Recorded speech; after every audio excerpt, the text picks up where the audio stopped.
I got it.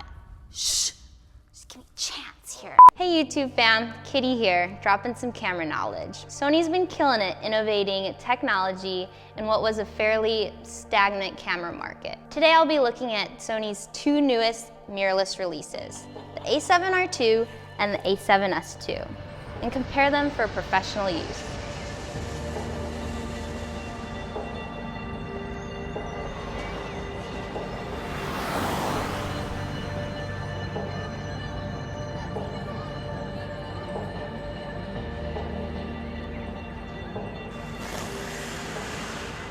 Firstly, let's look at the differences. They both use different autofocusing systems. The a7R2 uses 399 phase detect autofocusing points, in addition to contrast detect. The a7S2 solely relies on contrast detect. The a7R2 is a clear winner because it could hold focus. I could put this camera on a Movi at a 1.8 and it'll hold. In low light, however, they both end up using contrast detect and are both even at that point. I'm really liking the image quality, so much better than the 5D. For stills, the a7R2 focuses down to a -2 EV and the a7S focuses down to a -4 EV. It's important, but I've never been on location where there wasn't enough light to focus, and it only matters if you're using native glass. The a7S2 shoots an SLog 3 in addition to everything the a7R2 has. Every time I hear the word SLog, I think of the word SLog. And I know you Filipinos know what I'm talking about. They both, however, shoot an 8-bit 420 color space. So SLog's 3's extremely linear curve stretches the codec and I generally stay away from it. The a7R2 could shoot an SLog 2 at a base ISO of 800. The a7S2 could shoot at a base ISO of 1600. This means it's easier to expose during the daytime. I recommend shooting in Cine 4 Cinema Picture Profile. It has less noise in the shadows, is close to dynamic range as log, is easier to grade, and has no base ISO limit. The a7S2 has this nifty gamma assist, but you can't load custom LUTs. So I rely on my Pix-e5 external monitor for that. Hey, we're in Chinatown shooting some B-roll. I'm gonna talk about 4K right quick. In the hierarchy of image quality, I would place the a7R2 at the top at 4K crop mode. It's essentially a downscaled image from 5K. Second would be the a7S2 at 4K full frame mode. Its full sensor readout is free from defects like moire and aliasing. And third would be the a7R3. The a7R2 4K full frame has a little bit of that and a little bit less detail. We should all know about their high ISO capabilities, but do we know their usable limits? The a7S2 in 4K full frame could shoot up to 25,600 ISO. I wouldn't shoot past 12,800 with the a7R2 at 4K crop mode.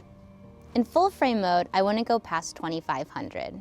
No one needs 200,000 ISO in real life use. Hi, we're in Union Square, about to shoot the ice skaters. For stills, the a7R2 is the obvious winner. With 42 megapixels on a 35mm BSI sensor, with the low light capabilities and dynamic range, it is amazing.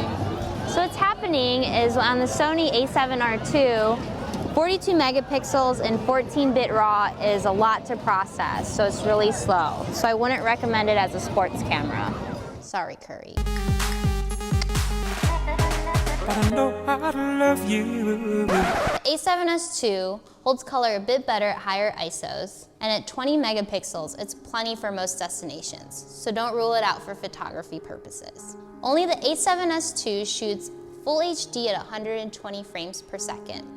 The a7R does this, but only at 720. Remember that the a7S2 has a 2x crop, so I like to pop on the Metabones Speedbooster T Ultra to get some of that crop back and also a little bit of light, because you'll mostly be shooting at 250th of a second.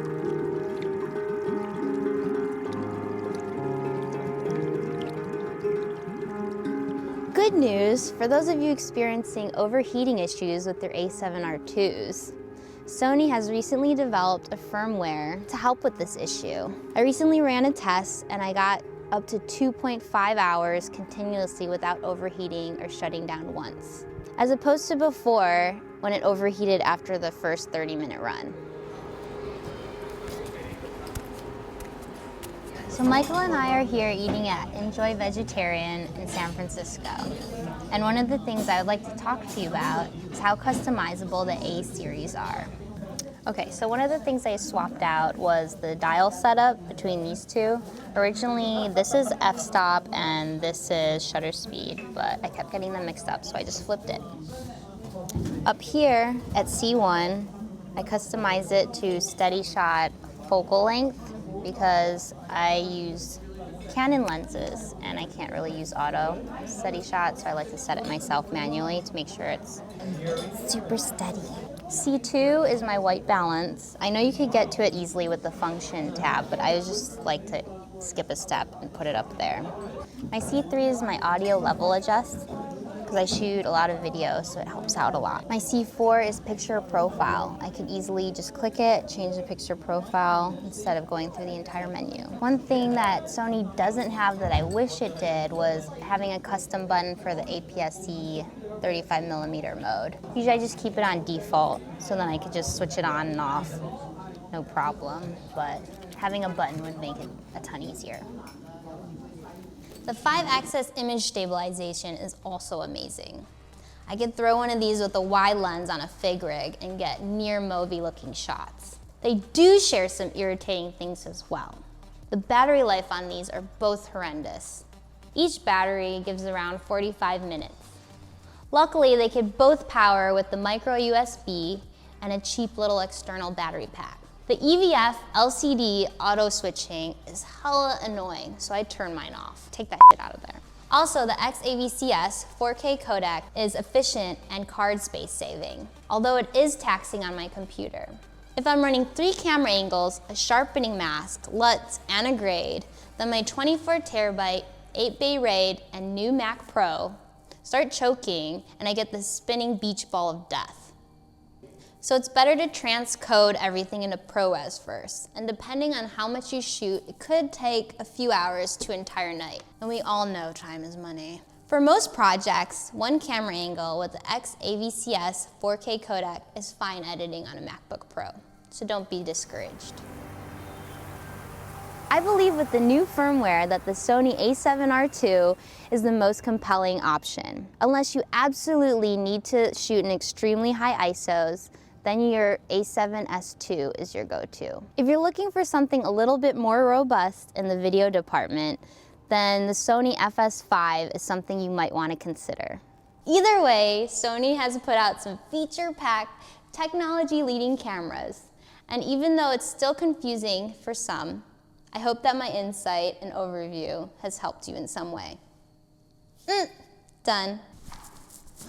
Oh, damn tape.